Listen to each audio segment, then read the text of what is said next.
আজকে ঠিক করেছি সব কাজ ছেড়ে আগে ঘর পরিষ্কার করব। স্পেশালি আমার ইনডোর প্লান্টগুলোর অবস্থা তো খুবই খারাপ হয়েছে। হ্যালো, কেমন আছো সবাই? মনীষা নতুন ব্লগে স্বাগত জানাই।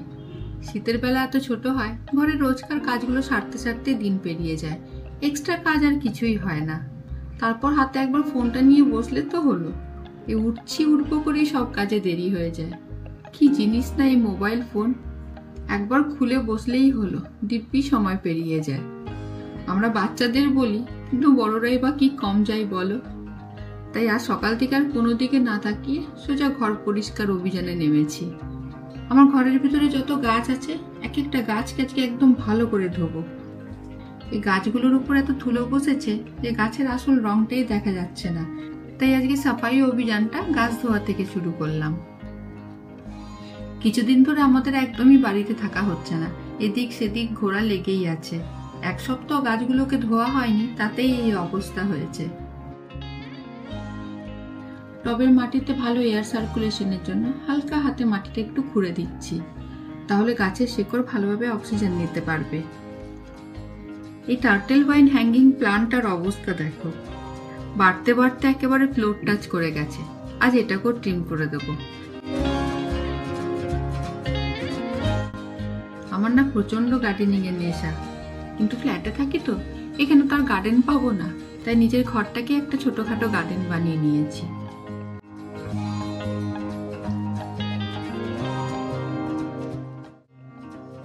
এগুলোকে তুলে রাখছি, পরে ফেলে দেব।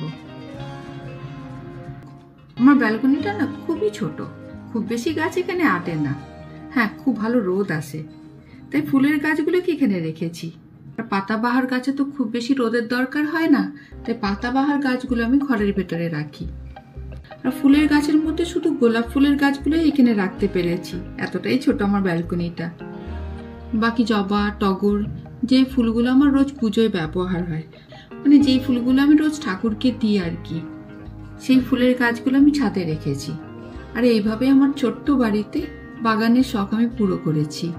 গাছগুলো এতক্ষণে পরিষ্কার দেখাচ্ছে, জল শুকিয়ে গেলে ঘরের ভিতরে নিয়ে যাব। তোমাদের একটু আগে বলছিলাম না, গোলাপ ফুলের গাছগুলো আমি ব্যালকনিতে রেখেছি। এই দেখো আমার গোলাপের বাগান, সুন্দর সুন্দর গোলাপের রঙে আমার ব্যালকনিটা পুরো রঙিন হয়ে আছে।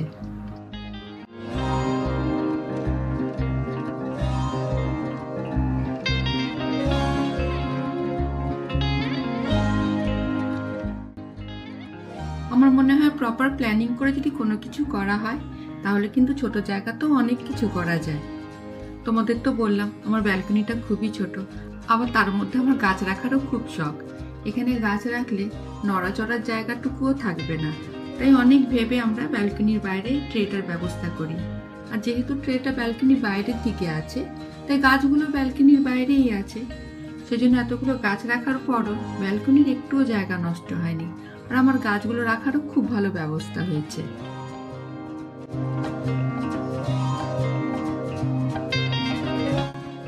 এবার চলে এসেছি রান্নাঘরে।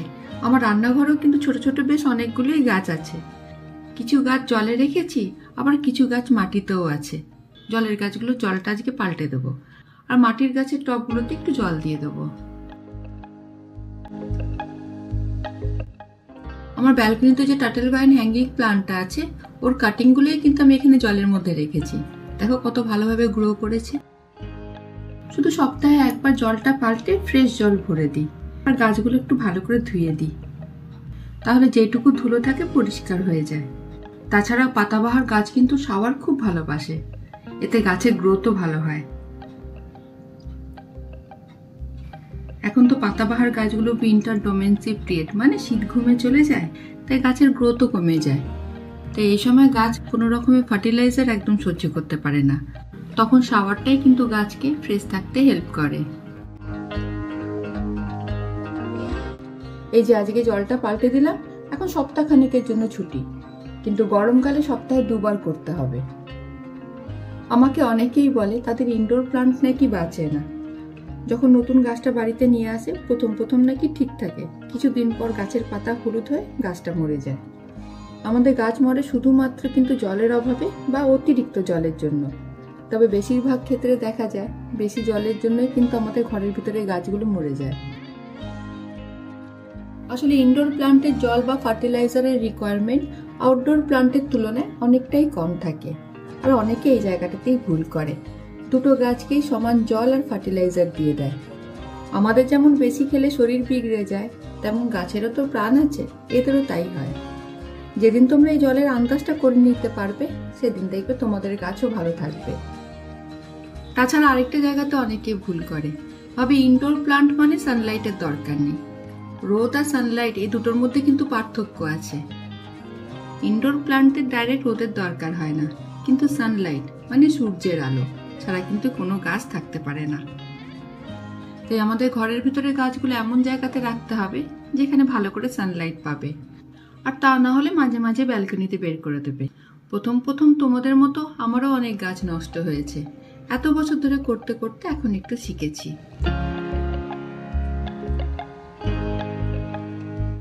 কিছুদিন আগে এই ব্রোকেন হার্ট প্লান্টটা আমার এক বন্ধু আমাকে দিয়েছিল।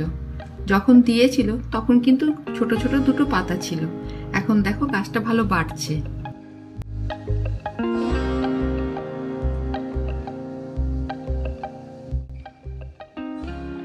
রান্নাঘরে কাজ সেরে ব্যালকনিতে চলে এসেছি। গাছের জল ভালো করে শুকিয়ে গেছে, এবার গাছগুলোকে ঘরে নিয়ে যাব। আমার মনে হয় ঘর সাজানোর জন্য গাছের কিন্তু কোনো বিকল্প নেই। যত ভালো ভালো শোপিস দিয়ে আমরা ঘর সাজাই না কেন, সেই জায়গায় একটা গাছ রাখলেই কিন্তু ঘরের সৌন্দর্য দ্বিগুণ হয়ে যায়। তবে শুধু গাছ রাখলেই তো হলো না, গাছের পিছনে কিন্তু প্রচন্ড লেবার করতে হয়। তোমরা দেখছো ছোট্ট একটা ভিডিওতে, কিন্তু এই কাজগুলো করতে অনেকটাই সময় লেগেছে। সেই সকাল 8টায় শুরু করেছিলাম, এখন প্রায় দুপুর 2টো বাজে, এক নাগারে করেই যাচ্ছি। এবার ডাইনিং টেবিলের রান্নাটা পাল্টে দিলে এখনকার মতো পরিষ্কার পর্ব শেষ হবে।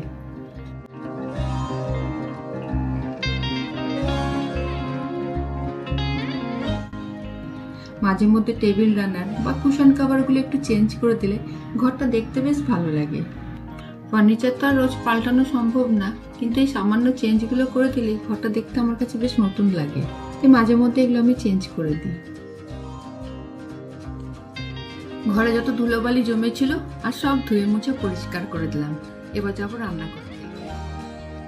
অনেক দেরি হয়ে গেছে, আর রান্না করারও সময় নেই, ওই নিজের জন্য একটু সেদ্ধ ভাত করে নেব।